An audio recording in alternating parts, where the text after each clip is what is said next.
My best friend was convinced she was in love with her mom's much older boyfriend and secretly started dating him. But then she got pregnant by him, so we had no choice but to expose his disgusting secret and ruin him forever. In 11th grade, my best friend started coming to school with clothes from Urban Outfitters and Brandy Melville. These were brands neither me, her, or any other girl in our friend group could afford. So we immediately hounded her for answers. "Oh, my mom got a new boyfriend and he's trying to win me over," she told us. I laughed, because I myself knew what that felt like. Milk him dry. One of our other friends laughed. We never brought it up again, until a week later when she came into school with a suspiciously bright smile on her face. It's not like Jane was necessarily a negative person, but she was definitely very introverted. I honestly thought she had gotten a boyfriend. Even her skin was clearer. But I didn't want to embarrass her in front of the group. So after school, I lightheartedly asked if she was seeing someone. Her face automatically turned super red. "Please don't ask me that again," she said. Her tone was warning, cold, very unlike Jane. Over the next few days, I started to pay very close attention to her. And one day she had a Pandora charm bracelet, filled with the charms, badly hidden under her sleeve. Well, her family's income was around the same as mine, so it didn't make any sense. And a lot of our friends were getting into shoplifting, so I figured she was just doing the same. "So you're a little kleptomaniac now, huh?" I asked her one day while laughing. Her face went red like before, but instead of embarrassment, it was anger. "I told you to stop saying stuff like that to me," she said before getting up and walking away. When I got home, I noticed I had lost a follower on Instagram,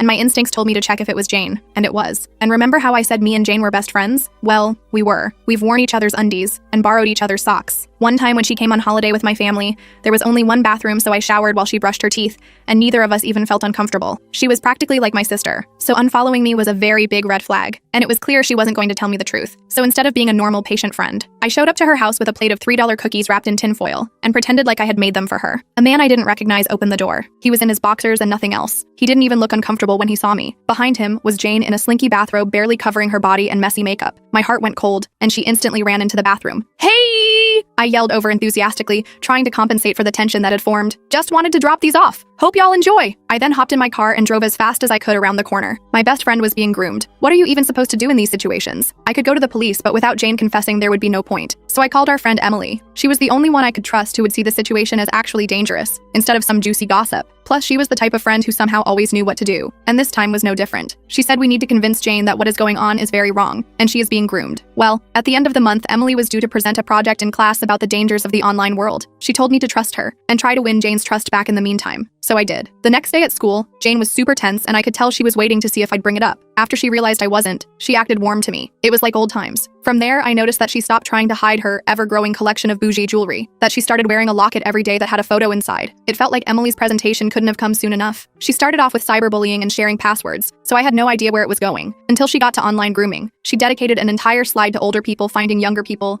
sending them money, and pretending like they loved them in order to receive favors. It was perfect because not only did the entire class gasp in disgust, but the teacher even chimed in to say how unacceptable